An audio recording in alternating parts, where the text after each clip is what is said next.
네, 오늘 말씀은 고린도전서 3장 5절부터 9절까지 말씀이랑요. 에베소 4장 11절부터 13절 이 두 개의 본문을 가지고 말씀 나눠보려고 합니다.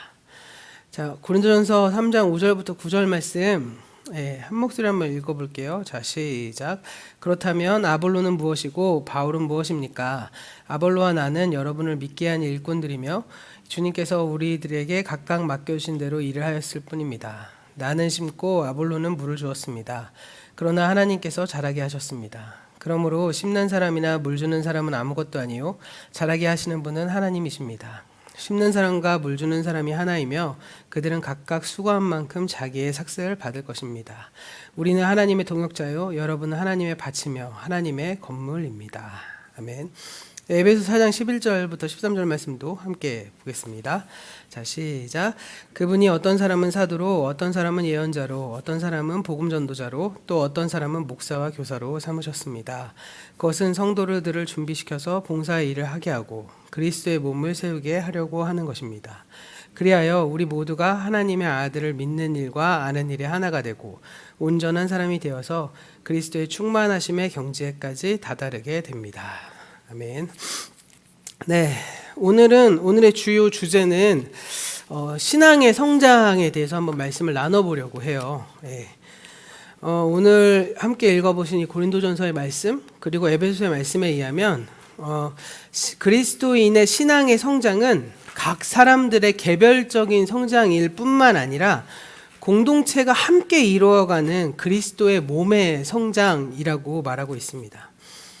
가만히 보시면 사람이요 몸이 성장할 때 키만 큰 게 커가는 게 아니라 손도 커지고 발도 커지고 머리도 커지고 몸속의 모든 장기들이 함께 커지면서 몸이 함께 이렇게 성장해 가잖아요. 그런 것처럼 우리가 그리스도의 몸의 지체로서 함께 성장해 가고 있다라고 볼 수 있는 것이죠.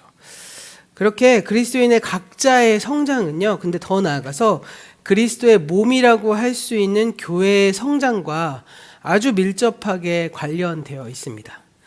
그런데요, 그 성장은 단순히 개별적인 성장이거나 혹은 개체의 성장이거나 그런 성장이라고도 볼 수 있지만 더 나아가서 크게 보자면 관계의 성장이기도 합니다. 아이가 커가는 모습을 한번 상상해 보셨으면 좋겠어요. 아기들은 전적으로 다른 사람들에 의존해서 성장해 나가죠. 음식도 먹여줘야 하고 옷도 입혀줘야 하고 추위와 위험으로부터도 보호해줘야 하고 또 그러기 위해서 다른 사람이 그를 위해서 수고도 해야 하고 돈도 벌어야 합니다. 그래서 이 아이라는 한 사람의 존재 안에는 부모의 존재가 함께 들어가 있죠. 그래서 생물학적으로 부모의 유전자가 들어있을 뿐만 아니라 부모의 수고와 부모의 사랑이 아기의 존재 안에 응축되어 있는 것입니다. 그러니까 좀 더 쉽게 말하자면 아기의 존재 속에 부모와의 관계가 함께 들어와 있는 것이죠.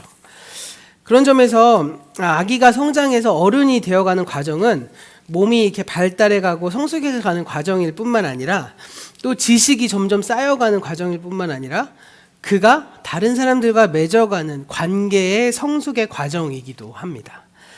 사실 철이 들기 전에 아이들은요, 자신의 존재가 다른 사람의 수고의 결과라는 사실을 전혀 인식하지 못하죠. 그러나 아이들이 철이 들어가면서 나라는 존재가 관계로 인해서 성장했구나 라는 사실을 깨달을 뿐만 아니라 나 역시도 다른 사람의 존재에 도움을 주는 사람이구나, 그럼 난 그런 존재구나 라는 것을 인식하기 시작합니다. 이렇게 사람의 어떻게 보면 관계는요, 관계적인 어떤 그 관계가 이제 관계로서의 존재가 막 확장되어 가면서 살아가게 되는 것이죠. 그런 점에서 한 사람의 존재의 성숙은 곧 관계의 성숙이다라고 할 수 있을 것 같습니다. 이게 성숙하지 못한 사람을 보면 관계가 굉장히 편협해 있거나 깨져 있는 경우를 우리가 많이 보게 되잖아요. 그런 점에서 그렇게 볼 수 있다는 것입니다. 그런데 우리의 신앙생활도 그와 똑같습니다. 우리 그리스도인 한 사람의 존재는요, 우리가 신앙생활을 하는 동안에 교회를 통해 맺어지는 관계와 응축되어 있다는 것입니다.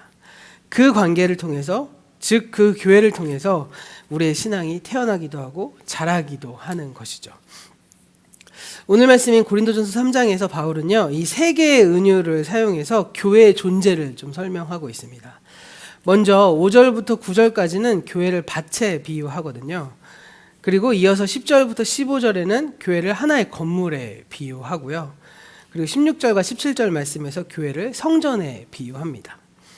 이 세 개의 은유를 통해서 바울이 말하고자 하는 핵심적인 메시지, 일반적 메시지는 1차적인 메시지는 교회는 하나 되어야 한다라는 것을 이야기하고 있습니다. 그런데 우리가 지난 시간에 좀 어려웠던 설교였지만 그 지난 시간에 함께 살펴보았던 것처럼 바울은 교회가 하나 되기 위해서는 먼저 우리가 성령에 속한 공동체, 영에 속한 공동체가 되어야 된다. 성령에 이끌리는 공동체가 되어야 한다고 우리가 함께 살펴봤잖아요. 그리고 이어서 오늘 말씀이 전개되는데 오늘 말씀에서 바울은 그러한 권면을 방금 확인한 이 세 개의 은유, 그러니까 성령에 속한 공동체가 되기 위해서 이 세 개의 은유를 통해서 이제 발전하고 있는 것입니다. 그래서 자세히 살펴보면 이 세 개의 은유가 근데 참 재밌게도 각각 삼위일체 하나님과 서로 연결시키고 있다는 것을 발견하게 돼요. 먼저 첫 단락인 5절부터 9절은 밭이라는 비유를 사용해서 교회가 무엇인지를 바울이 설명하는데요. 그 가운데 우리가 6절과 7절 말씀만 한번 살펴보려고 합니다. 6절, 7절 말씀 한번 보시면요. 네, 함께 읽어볼게요. 시작. 나는 심고 아볼로는 물을 주었습니다. 그러나 하나님께서 자라게 하셨습니다. 그러므로 심는 사람이나 물을 주는 사람은 아무것도 아니고 자라게 하시는 분은 하나님이십니다. 네, 여기서 중요한 초점은 하나님이 자라게 하셨습니다. 자라게 하시는 분은, 즉 우리를 성장시키시는 분은 하나님이십니다 라고 말하고 있죠. 네, 여기서 알 수 있듯이 교회의 성장은 하나님으로부터 말미암는 것이다 라는 점을 바울이 분명히 하고 있습니다. 두 번째로요, 바울은 교회를 하나의 건물에 비유하고 있어요. 이게 이제 10절부터 15절 말씀에 나오는데 그 가운데서 11절 말씀만 좀 함께 보겠습니다. 11절 말씀 함께 읽어보면요. 자, 시작. 아무도 이미 놓은 기초이신 예수 그리스도 밖에 또 다른 기초를 놓을 수 없습니다. 네, 이 두 번째 비유에서는 예수 그리스도가 언급되고 있죠. 그러니까 교회는 그리스도 위에, 그리스도의 토대 위에 세워졌습니다. 그 밖에 다른 어떤 것도 교회의 토대가 될 수 없다라고 말합니다. 자, 다시 돌아볼게요. 첫 번째 은유에서는 하나님이 자라게 하셨다라고 말했죠. 두 번째에서는 교회는 예수 그리스도의 토대 위에 세워졌다라고 말합니다. 그럼 이제 누가 나올 차례죠? 예, 바로 성령이 나올 차례죠. 예, 16절과 17절의 은유인데 그 가운데 16절 말씀만 한번 같이 한번 볼게요. 16절 말씀 한번 읽어보겠습니다. 시작. 여러분은 하나님의 성전이며 하나님의 성령이 여러분 안에 거하신다는 것을 알지 못합니까? 네. 이 말을 다르게 표현해 보면 성령이 우리 안에 거하시기 때문에 우리가 하나님의 성전이다 이렇게 말을 하고 있는 겁니다. 성전은 하나님의 집이잖아요. 그리고 그것이 여러분 안에 거하신다 이렇게 말하고 있는데 여러분 안에 거하신다라고 표현된 이 오이케오라는 동사는 집을 뜻하는 명사인 오이코스에서 온 것입니다. 결국 성령은 우리, 그러니까 교회를 집으로 삼아서 우리 안에 거주하신다는 것이죠. 이렇게 말씀은 교회의 생명과 토대와 현실 이 세 가지를 삼위일체 하나님과 이렇게 연결하고 있다는 것이에요. 그렇다면 왜 그렇게 교회와 하나님의 관계를 반복해서 바울은 계속 설명할까요? 영에 속한 공동체가 되어야 한다라고 말했으면 다 해석이 될 것 같은데 또 오늘 말씀에서 이 세 개의 비유를 들어서 또 설명을 막 하고 있고 성경은 그 외에도 다른 상황으로 이 교회와 하나님, 삼위일체 하나님의 관계를 계속 지속적으로 연결을 시킵니다. 너무 당연한 얘기라서 오히려 진부하게 들릴 수도 있는 이 얘기를 왜 하고 있느냐. 너무 당연하고 그래서 자꾸 말하기가 부담스러운 사실임에도 불구하고요. 성경이 계속 반복해서 강조하는 이유는 다름이 아니라 교회가 그 기본적인 사실로부터 너무나도 멀리 떨어져 있기 때문이겠죠. 당시 고린도 교회나 그리고 오늘 한국에서나 하나님은 교회의 명목상의 주인일 뿐 교회의 실제 현실에서 하나님이라는 존재를 찾아보기가 어렵습니다. 그런데 이렇게 말씀드리면 반문하실 수도 있어요. 아니, 우리가 기도할 때, 설교할 때 하나님을 얼마나 열심히 찾고 있는데 우리가 얼마나 열심히 기도하는데 정말 우리의 교회 현실에서 하나님을 찾기가 정말 어려울까? 라고 반문해 볼 수 있는 것이겠죠.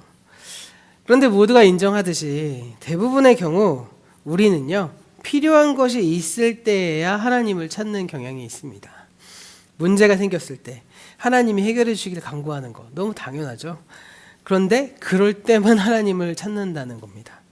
그래서 하나님이 내게 오셔서 그 필요한 것을 주시고 문제를 해결해 주시기를 바랍니다. 그런데 딱 거기까지만이에요. 내가 필요할 때, 내가 해결해야 할 것이 있을 때 하나님이 오셔서 딱 그것만 해결해 가시는 겁니다. 결국요, 우리의 교회가 어디로 가고 있는가, 우리 교회가 어떤 지혜로 또 어떤 동력으로 움직여 가고 있는가, 이런 근본적인 질문 앞에 하나님께서 개입하실 여지가 없다는 겁니다. 고린도 교회가 그랬고요. 또 오늘의 한국 교회를 우리가 진지하게 돌아봤을 때 그것이 바로 우리가 가장 문제로 여기고 있는 근본적인 핵심 문제가 아닐까라는 것입니다. 그래서 교회는 하나님의 것이다 라는 것을 성경이 계속 반복하고 있는 것은 이게 뭐 당연한 처사겠죠. 그러지 못하고 있으니까 계속 외치시는 겁니다. 오늘은요, 그 가운데 이 세 개의 은유 가운데 하나에 좀 집중해 보려고 해요. 그 첫 번째 은유인 밭의 비유를 통해서 교회와 하나님의 관계를 좀 묵상해 보면서 말씀을 좀 나눠보려고 합니다. 오늘 말씀 중에 5절과 6절 말씀 다시 한번 읽어보려고 해요. 5절과 6절 말씀 한번 띄워주시면요, 함께 읽어볼게요. 시작. 그렇다면 아볼로는 무엇이고 바울은 무엇입니까? 아볼로와 나는 여러분을 믿게 한 일꾼들이며 주님께서 우리에게 각각 맡겨주신 대로 일하였을 뿐입니다. 나는 심고 아볼로는 물을 주었습니다. 그러나 하나님께서 자라게 하셨습니다. 네, 여기 아볼로라는 인물이 등장하죠. 아볼로는 바울에 이어서 고린도 교회를 이끌었던 뛰어난 설교자였습니다. 아볼로에 대한 기록은 사도행전 18장 24절 이하에 기록되어 있는데, 먼저 사도행전에 기록된 그 사건이 일어난 시점이 언제인지를 조금 살펴볼 필요가 있어요. 이 현 시점, 그 시점에서 바울은 지금 어디 있느냐? 2차 전도 여행 중에 고린도 교회를 세우고 그 교회를 떠나서 안디옥으로 돌아갔다가 3차 전도 여행을 곧바로 출발해서 에베소를 향해 가고 있었던 상황이었습니다. 그러니까 사도행전 18장 24절 이하에서는 바울이 에베소에 도착하기 전에, 그러니까 3차 전도 여행 중 에베소에 도착하기 전에 일어난 일을 소개하고 있습니다. 24절 25절의 말씀에서 아볼로는 사도행전이 설명하기를 말을 잘하고 성경에 능통한 사람이었다라고 표현합니다. 이것은 다른 말로 하면 설교를 매우 잘했다는 뜻이겠죠. 그는 유대인으로서 예수를 믿는 사람이었고요. 그래서 사람들 앞에서 예수님에 대해서 아주 정확하게 가르칠 줄 알았습니다. 그런데 뭔가 좀 부족한 게 있었다고 하는 거예요. 성경의 말씀을 보면. 그래서 26절에 의하면 브리스길라와 아굴라 부부가 그를 따로 데려다가 하나님의 그러니까 성령님에 대해서 좀 더 자세하게 설명을 해줍니다. 이 브리스길라 아굴라는 어떤 사람이었죠? 바울과 함께 고린도 교회를 세운 사람이거든요. 그리고 18장 18절 말씀 보면 바울이 고린도를 떠날 때 이 부부도 함께 바울과 함께 떠나서 에베소 교회로 왔고요. 이 잠시 머물다가 에베소를 떠나 안디옥으로 바울이 돌아갈 때 이 두 부부는 그 에베소를 떠나지 않고 에베소에 머물러요. 그리고 그러니까 바울만 안디옥으로 떠나는 상황이었습니다. 그때 그 시기, 그러니까 브리스길라 아굴라만이 에베소에 있을 때 그 시점에서 이제 아볼로가 에베소에 찾아온 것이죠. 그래서 27절에 보면 아볼로는 아가야 지방으로 건너가고 싶어 했다라고 말을 하거든요. 근데 이 아가야 지방의 수도가 바로 고린도예요. 그러니까 아볼로는 고린도 교회를 가고 싶어 했다라는 것이었습니다. 그래서 브리스길라 아굴라가 고린도 교인에게 이 아볼로를 추천하는 추천서를 써서 이렇게 고린도로 보내고, 아볼로는 고린도 교회에 가서 바울 이후에 큰 도움을 준 고린도 교회를 잘 세웠던 사람으로 기록에 남게 됩니다. 다시 오늘 말씀, 이 고린도전서 3장으로 돌아와서 이렇게 아볼로는요, 바울이 세운 고린도 교회를 이어받아서 교회를 잘 가르치고 교회에 큰 유익을 끼쳤던 사람이었습니다. 이 바울과 아볼로의 연이은 사역으로 인해서 고린도 교회가 탄생됐고 또 잘 성장하게 된 것이죠. 그것을 비유해서 고린도전서 3장 6절 말씀에서 바울이 나는 심었고 아볼로는 물을 주었다, 이렇게 말을 하고 있는 겁니다. 그런데 이것은 누가 더 무엇을 잘했느냐를 이야기하는 말씀이 아니라는 거 다 아시죠? 이것은 각자가 그 시기에 꼭 필요했던 일을 한 것이고요. 누가 더 잘했는지 못했는지 따질 일은 아니라는 겁니다. 누가 물을 잘 준 거하고 심는 거를 잘한 거하고 그거 어떻게 비교할 수 있겠습니까? 그저 반드시 해야 될 일을 두 사람이 나눠서 한 것이겠죠. 그런데 그보다 더 중요한 사실은 그 다음 말씀에 서술됩니다. 바로 6절과 7절 말씀인데요. 다시 한번 6절 7절 말씀 한번 함께 읽어볼게요. 시작. 나는 심었고 아볼로는 물을 주었습니다. 그러나 하나님께서 자라게 하셨습니다. 그러므로 심는 사람이나 물을 주는 사람이 아무것도 아니요 자라게 하시는 분은 하나님이십니다. 네, 아볼로와 바울 둘 다 중요한 일을 했고 큰 수고를 했죠. 그런데 중요한 사실은 그렇다고 해서 사람이 씨앗을 자라게 할 수는 없다는 것입니다. 물론 그 둘의 사역도 굉장히 귀한 일을 한 것이죠. 심는 사람과 물 주는 사람이 없으면 씨앗이 자랄 수 있을까요? 분명히 자라게 하시는 분은 하나님이시지만 하나님이 우리 이 사람들의 수고와 땀을 사용하셔서 그분의 생명을 자라게 하시는 것입니다. 그래서 9절에 이렇게 말씀하고 있어요. 8절 9절 말씀 함께 읽어볼게요. 자, 시작. 심는 사람과 물 주는 사람은 하나이며 그들은 각각 수고한 만큼 자기의 삭슬을 받을 것입니다. 우리는 하나님의 동역자요 여러분은 하나님의 밭이며 하나님의 건물입니다. 예, 여기 굉장히 중요한 단어 하나가 팍 나오는데 바로 동역자죠. 우리가 하나님의 동역자다. 얼마나 대단한 표현인지 모릅니다. 이 동역자란 말이 좀 우리가 보기 우리 한국의 이 시대 사회에는 좀 애매해서 어떤 목사님은 이걸 어떻게 해석하냐면 하나님과 우리가 파트너십을 맺었다 이렇게 설명하시는 분들도 있는데 뭐 이 말씀 뭐 어떻게 설명하던 엄청나게 대단한 선언이라고 볼 수 있습니다. 왜 그럴까요? 인간이라는 존재가 가만 생각해 보면 어떻게 하나님과 동역을 할 수 있어요? 그렇지 않을까요? 제가 부교육자 말미쯤부터 계속 고민했고 힘들어했던 것 중에 하나가 뭐냐면 아니 하나님의 사역을 하는 교회 안에서 같은 목회자끼리 동역이 안 되는 거예요. 왜 동역이 안 될까? 이게 저한테 엄청나게 중요한 화두였습니다. 아니 경쟁도 경쟁이지만 사실은 경쟁을 차지하더라도 같은 하나님의 일을 하고 있는데 동역이 안 되는 이유는 무엇일까? 이게 저한테는 엄청난 숙제였거든요. 그런데 하나님과 인간이 동역을 맺을 수 있다고요? 굉장히 애매하고도 어렵고 힘든 일이 아닐까요? 자, 동역이라는 건 어떻게 할 수 있을까요? 제가 우리 전도사님과 동역을 하고 있다고 저는 믿는데 우리 전도사님 어떻게 생각할지 모르겠어요.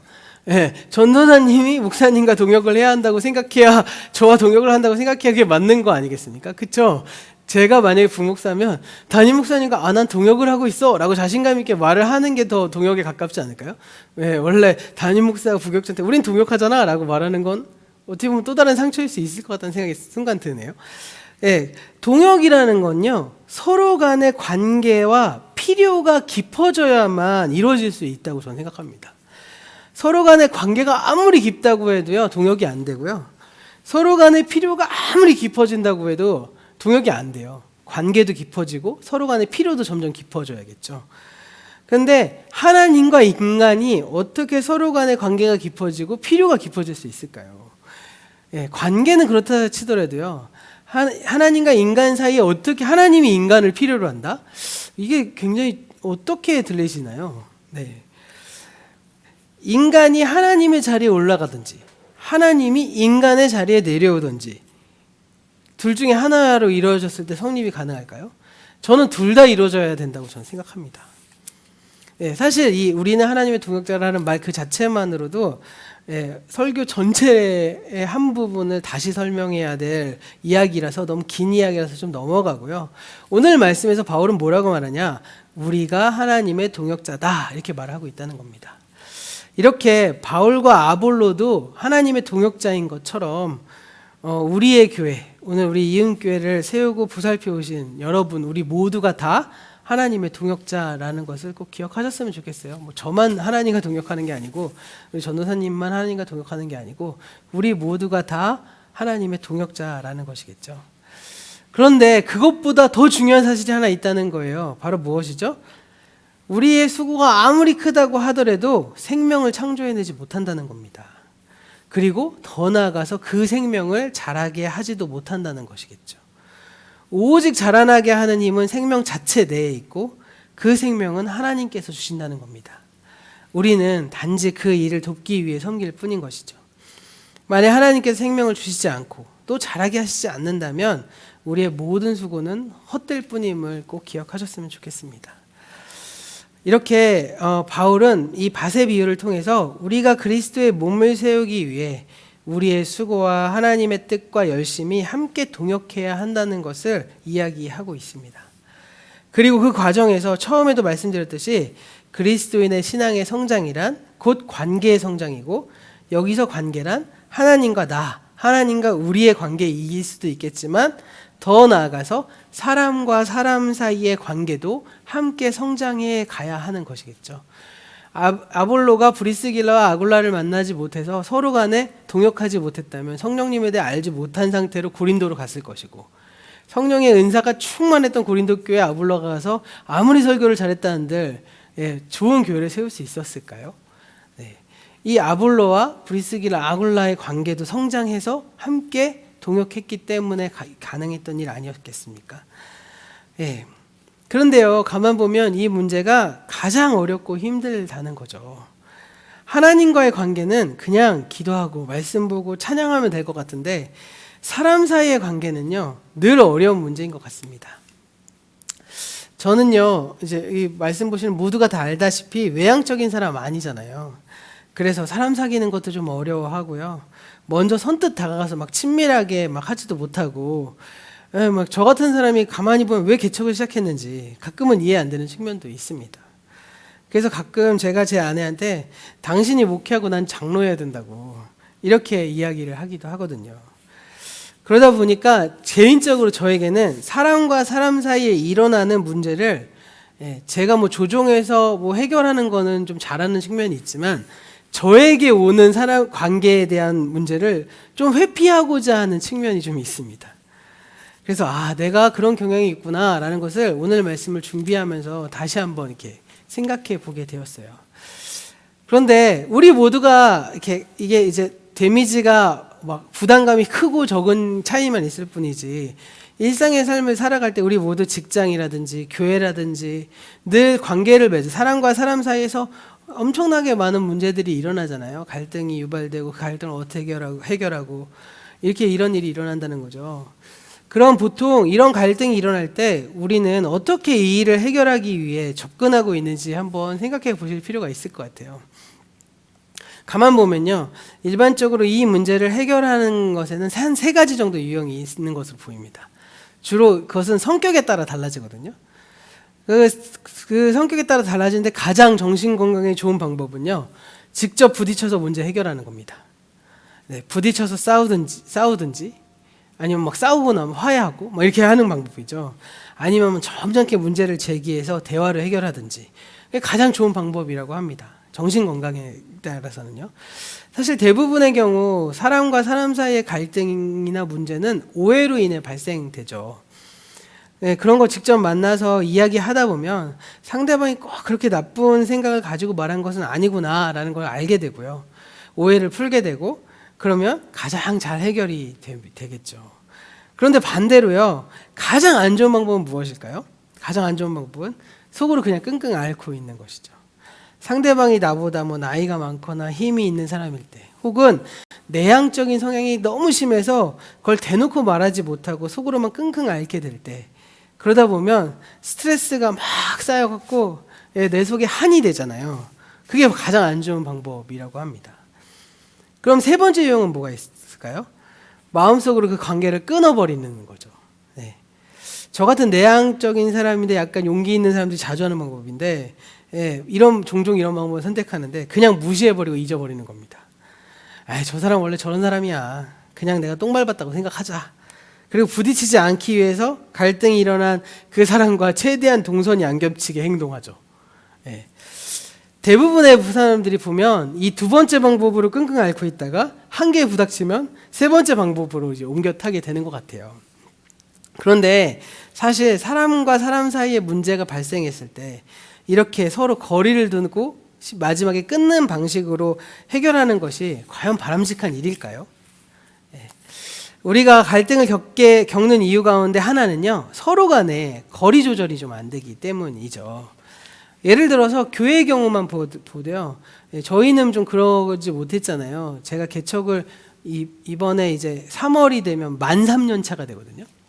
그래서 3년에서 4년으로 넘어가기 시작하는데 3년 가운데 1년 빼고 남은 2년이 다 코로나 상황이어서 우리가 뭐 이렇게 관계가 부딪혀서 갈등이 일어나는 경우가 거의 없어요. 근데 일반적인 교회를 가만히 보면 사람과 사람 사이에 교회 안에서 갈등이 굉장히 심한 경우가 있고 반대로 굉장히 냉랭한 교회가 있다는 것을 발견하게 됩니다. 먼저 그렇다면 교회 안에 갈등이 심한 경우가 왜 일어나기 시작할까요? 왜 그럴까요? 그런 교회를 가만히 보면요, 대부분 자주 만납니다. 그리고 행사도 많아요. 그리고 교우 간의 만남이 잦다 보니까 어느새 가족처럼 친해지게 돼서 좋기는 한데, 그러다 보니까 막 속에 있는 이야기 다 꺼내놓게 되고, 마치 그러다 보면 자기 성질 다 드러내게 되고, 그러다 보니까 서운한 일도 생기고 분노도 쌓이게 되죠. 그래서 마치 연휴에 가족들이 오랜만에 모여서 좋긴 한데 맨날 막바지엔 서로 싸우고 헤어지는 뭐 이런 일들이 계속 발생하는 그런 모습이 되기도 하죠. 반면에 냉랭함이 유지되는 교회는 어떨까요? 일주일에 한 번씩 만나서 예배만 드리는 교회, 대형 교회 같은 경우가 그렇잖아요. 왜 요즘에 젊은 사람들이나 많은 사람들이 대형 교회를 갈까요? 익명성이 보장되잖아요. 교회 안에 수많은 사람들이 앉아 있다 보니까 앉아서 예배 드리는데 옆에서 광고 시간에 서로 뭐 마주보면서 뭐 인사하세요, 뭐 사랑하세요, 얘기하세요. 그때 빼고는 서로 얼굴 볼 일이 없는 거예요. 그래서 이제 지하철 타듯이, 극장 가듯이 예배 드리는. 그래서 그냥 예배 드리고, 난 예배 드렸으니까 됐어 하고 그냥 이렇게 딱 이렇게 하는 그런 경우도 많죠. 그러니까 싸울 일이 많지 않아요. 그래서 싸우지 않는 이유는 바로 적절한 거리감이 유지되기 때문이겠죠. 적절하지도 않고 아예 거리감으로 있기 때문일 수도 있겠어요. 너무 말 많이 하지 않고 서로 일에 깊이 관여하지도 않기 때문에 싸울 일도 별로 일어나지 않는 거잖아요. 가만히 돌아보시면 우리가 갈등을 주로 맺는 사람은 나와 친한 사람과 갈등을 맺지, 나와 관계가 깊은 사람과 갈등을 맺지, 저기 저 아프리카에 있는 일면식도 없는 사람이 인터넷에 클릭하면 얼굴 한번 보는 사람 정도의 사람하고 갈등이 있을까요? 전혀 없겠죠. 그럼 제가 이 말씀을 드리고 나면 이렇게 생각할 수 있어요. 싸움이 많은 경우 교회는 잘못된 교회고 일주일에 한 번만 만나서 예배 드리니까 갈등의 소지가 없는 교회는 건강한 교회라는 뜻일까요? 저는 그러려고 교회 개척했을까요? 이 문제를 이렇게 거리를 두는 걸로만 해결하다 보면 오히려 관계와 존재의 성숙이 일어나지 않는다는 거예요. 제가 처음에도 말씀드렸지만 우리의 신앙의 성장은 관계와 존재의 성장과 함께 가야 된다고 말씀드렸잖아요. 왜냐하면 인간은 관계적인 존재이기 때문이죠. 그래서 관계의 성숙을 통해서 존재의 성숙이 함께 이루어져 가는 것이 당연한데 그게 담보되지 않고 그냥 예배만 드린다고 우리의 관계와 존재가 어떻게 성숙될 수 있겠습니까? 그래서 그런 점에서 오늘 말씀을 좀 마무리하면서 제가 말씀드리고 싶은 내용을 조금 길게 그렇다고 해서 보통 말씀보다 길게 설명은 안 드릴 것 같아요. 제가 말씀의 마무리를 빨리 짓는 이유는 이걸 좀 설명해 드리려고 오늘 설교를 마무리를 좀 빨리 시작했습니다. 관계는요, 사람들 사이에만 있는 게 아니라 우리의 존재 속에도 있잖아요. 관계 속에 있는 존재, 그리고 존재 속에 들어와 있는 관계. 그것이 그리스도의 몸으로서의 교회 아니겠습니까? 처음에도 말씀드렸다시피 우리의 신앙의 성장은 그 관계적인 존재 속에서 이루어져요. 그런데 단지 가까워진다고 해서 저절로 신앙이 성장될까요? 그건 안 된다는 거죠. 신앙이 성장되는 것 같은 착각에 빠지기는 해요. 우리가 전자의 경우 갈등이 많은 교회가 훨씬 더 역동성이 있거든요. 그 이유는 무엇인지 아십니까? 몇몇 사람의 신앙의 성장이 꼭 내 것처럼 돼서 나도 신앙의 성장이 이루어지고 있다고 착각하고 있는 경우들도 많고요. 그러다 보니까 그 몇몇 사람들로 인해서 좌지우지되고 그러다 보면 결국에는 그 사람들이 실수나 그 사람들의 잘못된 선택이 관계를 완전히 허물어버린 경우들도 심심치 않게 발견되기 시작합니다. 많은 한국 교회에서 교인들이 서로 가깝게 지내는데 가까워져서 신앙이 성장하기보다 오히려 그로 인해서 상처받는 것으로 갈등이 증폭되는 경우가 종종 있습니다. 굉장히 많죠, 사실은. 바로 여기 있어요. 그 이유가 뭘까요? 오늘 반복해서 여러 번 읽은 7절 말씀에 답이 있습니다. 7절 말씀 다시 한번 볼까요? 그러므로 심는 사람이나 물 주는 사람이 아무것도 아니요 자라게 하시는 분은 하나님이십니다. 이걸 간과해서 그래요. 자라나게 하시는 분은, 우리의 신앙이 성장하게 하시는 분은 하나님이시라는 겁니다. 그런 점에서 우리의 공동체 안에 하나님이 들어오시게 해야 돼요. 그러면 여기서 가장 기본적인 건 뭐죠? 나 중심주의가 아닌 하나님 중심주의가 되어야 된다는 겁니다.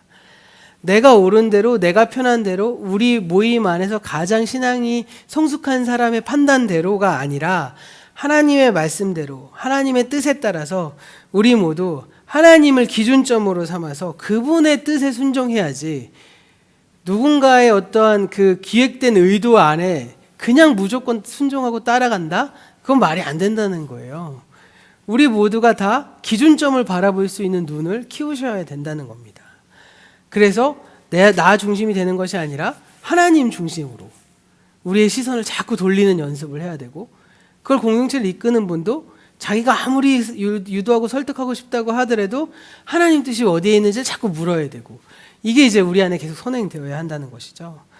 그렇기 때문에 공동체 안에 그리스도의 몸을 구성하는 그 내 안에 하나님께서 일하실 자리가 계속 만들어져야 된다는 겁니다.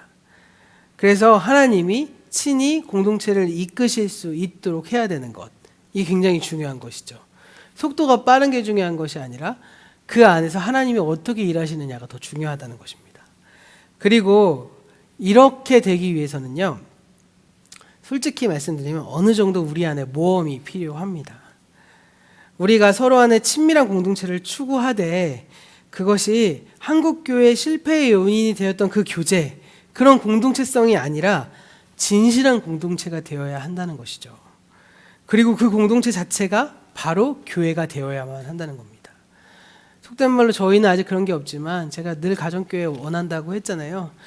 우리가 모여있는 열몇 사람의 가장 사랑하는 사람들끼리 모인 그 공동체 자체가 교회가 되어야 된다. 이음교회가 교회가 아니라 그 작은 10명의 서로 사랑하는 사람들의 모임 자체가 교회가 되어야 된다는 것입니다. 그런 점에서 교회를 개척하면서 제가 저희 교회 핵심가치 막 5가지 얘기할 때 그 중에 진실한 공동체라는 게 있잖아요. 이게 이제 우리 교회 비전으로 삼고 가정교회에 대한 비전을 잡고 이제 지난 한 3년간 기회가 있을 때마다 말씀드렸어요. 우리는 진실한 공동체를 추구하면서 내가 정말 사랑할 수 있는 사람 한 10명가량의 사람들과 그 몸을 이루어 그리스도의 몸을 세워가고 이루어가는 성장이 계속돼서 이루어져야 한다는 겁니다. 그리고 우리가 너무 사랑해서 서로 떼어지지 않으려고 노력하는 것이 아니라 너무 사랑하기 때문에 또 새로운 사람을 사랑하고 그 사랑이 분가되고 이런 일들이 계속 이루어지는 것이 교회의 건강한 성장이라고 저는 생각해요. 그런데 이런 공동체는 절대로 내 경험과 지혜로 컨트롤할 수 있는 범위 안에서만 하는 것이 아니라는 겁니다. 그렇게 일하려고 하면 사실 하나님이요 별로 개입하실 여지가 없잖아요. 그냥 내가 다 컨트롤하고 할 수 있으니까 그렇죠. 하나님은요 그런데 우리의 경험과 한계 너머에서 일하시는 분입니다. 그러므로 그 한계를 벗어나서 우리가 용기를 내어야만 한다는 것이죠. 그것이 바로 우리가 하나님께 내어 맡기는 용기인 것입니다.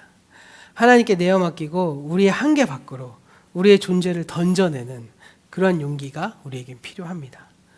그럴 때 이 하나님께서 우리를 친히 이끌어 가실 것을 저는 믿습니다. 하나님이 먼저 하시게끔 가장 기초적으로 나 중심주의를 내려놓으시고 하나님 중심으로 판단하시고 해석하시고 이 모든 일들이 우리 안에 계속적으로 일어났을 때 하나님께 우리를 내어 맡기는 그러한 용기, 더 나아가서 그런 진실한 공동체를 하기 위해서 내 자신을 던져보고 그분들과 연합해보고 서로 몸을 부대껴보고 같이 고민을 나눠보고, 그런데 그 안에서 그것이 기존 교회가 하는 그런 방식의 그런 모임이 아니라 하나님이 기준점이 될 수 있도록 진실한 공동체, 그런 가정교회, 내가 정말 사랑하는 그 10명의 사람들과 함께 이 하나님의 나라를 이루어내고 그 이뤄내는 일에 확장이 되면 그렇지만 서로 분리하면서 더 큰 사람들을 섬길 수 있는 그런 공동체로 성장할 수 있는 교회. 그게 바로 우리가 지향해야 될 모습. 그게 바로 하나님이 교회를 세워가는 모습이 아닐까 생각해 봅니다. 우리가 하나님이 하시게끔 하나님이 하실 수 있도록 나를 내어드리는 일들을 계속해 나가야 되겠죠. 그렇게 할 때 우리의 공동체가 영에 속한 공동체와 더불어 관계의 측면까지도 사람과 사람의 관계까지도 성숙하게 되어서 그리스도의 몸을 세워가는 그러한 공동체로 바로 서게 될 것입니다. 우리가 그리스도의 몸인 우리를 자라게 하시는 분이 바로 하나님이다라는 사실을 기억하면서 그러면서 더 나아가서 나는 하나님과 동역자구나. 그래서 하나님이 하실 수 있도록 늘 하나님께 맡기고 하나님이 하실 수 있도록 늘 하나님을 바라보는 일에 게을리하지 않는 우리가 되기를 소원합니다. 그것은 가정에서도 마찬가지예요. 가정의 주인은 하나님이시고 하나님이 결정하실 수 있도록 자꾸 우리를 내어 맡기는 일들이 계속 되어야 하는 것이겠죠. 이것을 늘 기억하시면서 우리가 늘 그리스도의 몸인 우리 자신 그리고 우리 공동체를 세워가는데 정말 힘을 다하는 저 여러분이 되기를 간절히 소원해 봅니다.